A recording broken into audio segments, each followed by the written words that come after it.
Assalamualaikum warahmatullahi wabarakatuh. Perkenalkan, nama saya Raudatun Nur, NIM 200209027 dengan mata kuliah Psikologi Pendidikan. Di sini saya akan mempresentasikan video pembelajaran tentang konsep teori belajar. Nah, langsung saja kita pada pembahasan pertama, yaitu apa itu pengertian dari teori belajar. Sebelum kita masuk kepada pengertian teori belajar, kita mengetahui dulu apa itu arti teori dan apa itu arti belajar. Teori adalah sebuah sistem konsep abstrak yang mengindikasikan adanya hubungan di antara konsep-konsep tersebut yang membantu kita untuk memahami suatu fenomena. Lalu, belajar merupakan suatu proses usaha sadar yang dilakukan oleh individu untuk suatu perubahan. Dari dia tidak tahu menjadi tahu, dari dia tidak memiliki sikap menjadi bersikap yang benar, dari dia tidak terampil menjadi terampil melakukan sesuatu. Nah, dari sini kita dapat menyimpulkan bahwa teori belajar adalah suatu teori yang di dalamnya terdapat tata cara pengaplikasikan kegiatan belajar mengajar antara guru dan siswa, dan metode pembelajaran ini dapat dilaksanakan di kelas maupun di luar kelas. Selanjutnya, apa yang dimaksud dengan konsep teori belajar? Konsep teori belajar dapat didefinisikan sebagai metode yang menggambarkan bagaimana seseorang melakukan proses belajar. Nah, di sini kita dapat mengetahui juga kapan seseorang itu bisa dibilang telah belajar. Seseorang dapat dikatakan belajar apabila seseorang tersebut telah mengalami perubahan tingkah laku sesuai dengan apa yang dipelajari dan bersifat orsinil, menetap, dan bertahan lama. Nah, pembahasan selanjutnya kita akan masuk kepada macam-macam teori belajar. Di sini kita akan membahas 3 macam-macam teori belajar. Yang pertama, teori belajar behavioristik, kedua, teori belajar kognitif, ketiga, teori belajar humanistik. Yang pertama, kita akan membahas terlebih dahulu apa itu teori belajar behavioristik. Teori belajar behavioristik ini yaitu teori yang memahami tingkah laku manusia yang menggunakan pendekatan objektif, mekanistik, dan materialistik, sehingga perubahan tingkah laku seseorang dapat dilakukan melalui upaya pengkondisian. Menurut teori belajar behavioristik ini, belajar itu adalah perubahan tingkah laku sebagai akibat dari adanya interaksi atau stimulus dan respon. Nah, di sini kita dapat mengetahui terlebih dahulu apa itu pengertian dari stimulus dan respon. Stimulus adalah apa saja yang diberikan guru kepada siswa seperti alat peraga, pedoman kerja, atau cara-cara tertentu untuk membantu siswa. Sedangkan respon itu reaksi atau tanggapan dari stimulus yang diberikan oleh guru. Nah, selanjutnya, bagaimana prinsip-prinsip teori belajar behavioristik ini? Yang pertama, apabila seseorang sudah mampu menunjukkan perilaku, maka dikatakan sudah belajar. Yang kedua, hal yang penting pada teori ini adalah stimulus dan respon, karena bisa diamati. Yang ketiga, adanya penguatan atau reinforcement. Penguatan di sini bisa berupa penguatan positif ataupun penguatan negatif. Nah, selanjutnya, siapa tokoh pemikiran teori belajar behavioristik ini? Yang pertama ada Watson. Menurut Watson, belajar merupakan proses interaksi antara stimulus dan respon. Namun stimulus dan respon yang dimaksud harus berbentuk tingkah laku yang dapat diamati dan diukur. Dengan kata lain, meskipun ia mengakui adanya perubahan-perubahan mental dalam diri seseorang selama proses belajar, namun ia menganggap hal tersebut sebagai faktor yang tak perlu diperhitungkan. Yang kedua ada Skinner. Skinner dapat menjelaskan konsep belajar secara sederhana, namun dapat menunjukkan konsepnya tentang belajar lebih komprehensif. Menurut Skinner, hubungan antara stimulus dan respon yang terjadi melalui interaksi dalam lingkungannya akan menimbulkan perubahan tingkah laku. Oleh karena itu, untuk memahami tingkah laku seseorang secara benar, perlu terlebih dahulu memahami hubungan antara stimulus satu dengan yang lainnya, serta memahami respon yang mungkin dimunculkan, berbagai konsekuensi yang mungkin akan timbul sebagai akibat dari respon tersebut. Selanjutnya, kita akan mengetahui di mana letak keunggulan dan kelemahan teori belajar behavioristik ini. Yang pertama, kita akan membahas tentang keunggulan, mampu mengarahkan siswa untuk berpikir linier dan konvergen. Kedua, membawa siswa menuju atau mencapai target tertentu sehingga menjadikan peserta didik untuk bisa bebas berkreasi dan berimajinasi. Ketiga, dapat mengganti cara mengajar atau stimulus yang satu dengan stimulus lainnya hingga mendapat apa yang diterima oleh murid. Dan selanjutnya itu ada kelemahannya. Yang pertama, murid hanya mendengarkan dengan tertib penjelasan guru dan menghafalkan apa yang didengar dan dipandang sebagai cara belajar yang efektif. Yang kedua, tidak mampu menjelaskan situasi belajar yang kompleks sebab banyak variabel atau hal-hal yang berkaitan dengan pendidikan atau belajar yang tidak dapat diubah menjadi sekedar hubungan stimulus dan respon. Ketiga, pembelajaran siswa yang berpusat pada guru yang bersifat meanistik dan hanya berorientasi pada hasil yang diamati dan diukur.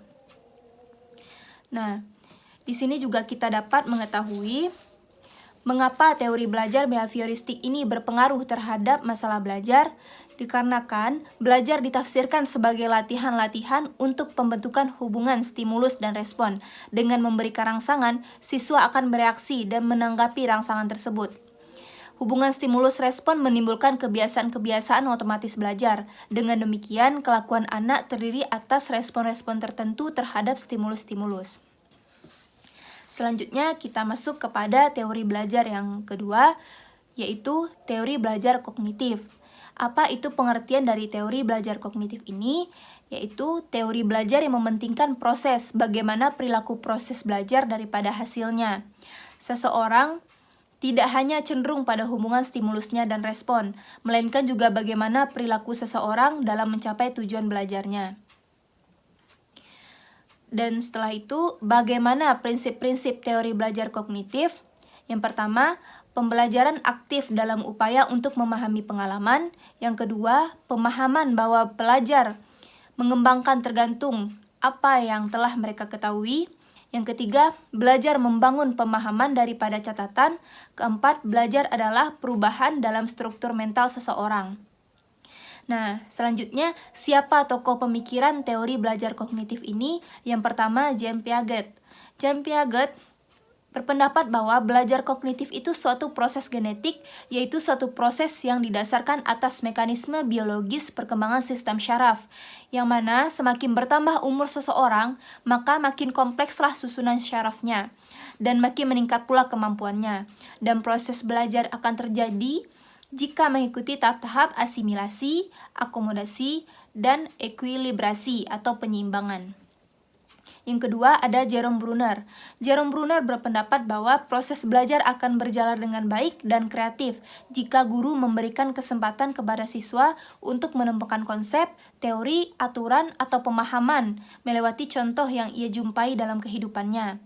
Dan perkembangan kognitif seseorang dapat ditingkatkan dengan cara menyusun materi pelajaran dan menyajikannya sesuai dengan tahap orang tersebut. Selanjutnya, kita mengetahui di mana letak keunggulan dan kelemahan teori belajar kognitif ini. Yang pertama, keunggulannya.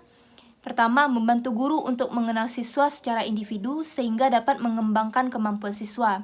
Yang kedua, siswa lebih kreatif dan mandiri. Dan ada juga kelemahannya. Yang pertama, apabila dalam pengajaran yang hanya menggunakan metode kognitif, maka dipastikan peserta didik tidak dapat mengerti sepenuhnya materi yang diberikan.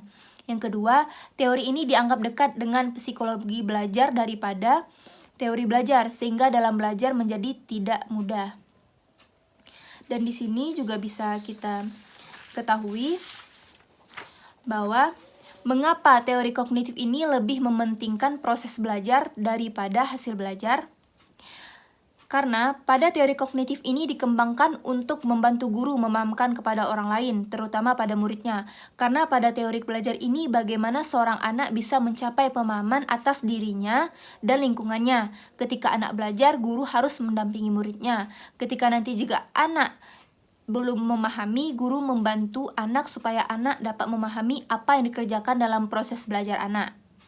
Sejak anak memasuki pembelajaran pendidikan anak usia dini sudah menggunakan teori belajar kognitif ini. Selanjutnya, kita akan membahas teori belajar yang ketiga, yaitu teori belajar humanistik. Nah, apa itu pengertian dari teori belajar humanistik ini? Teori belajar humanistik adalah teori yang menyatakan bahwa manusia berhak mengenali dirinya sendiri sebagai langkah untuk belajar sehingga diharapkan mampu mencapai aktualisasi diri. Di sini juga teori belajar humanistik adalah teori belajar yang mengajarkan untuk memanusiakan manusia. Teori ini menganggap peserta didik sebagai orang dalam satu kesatuan, bukan dari satu pandangan saja. Teori humanistik tidak hanya mengajarkan materi dan bahan ajar yang akan jadi sasaran, tetapi di sini guru juga harus membantu siswa untuk mengembangkan dirinya sebagai manusia. Teori belajar humanistik bersifat lebih abstrak dan lebih mendekati bidang kajian filsafat, teori kepribadian dan psikoterapi daripada bidang kajian psikologi belajar. Teori humanistik sangat mementingkan isi yang dipelajari daripada proses belajar itu sendiri.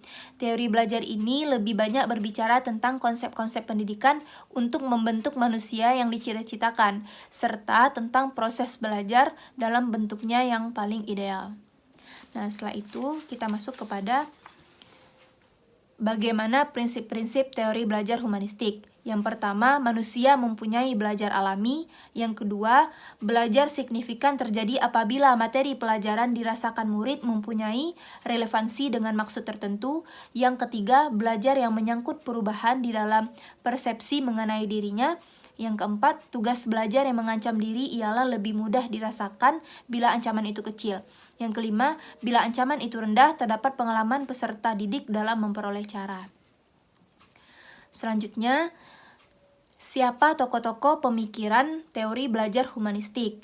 Yang pertama ada Arthur Combs. Arthur Combs berpendapat bahwa belajar merupakan kegiatan yang bisa dilakukan di mana saja dan menghasilkan sesuatu pada dirinya. Pada kegiatan belajar, seseorang bahkan guru tidak boleh memaksakan suatu hal yang tidak disukai oleh individu yang bersangkutan. Yang kedua, ada Abraham Maslow.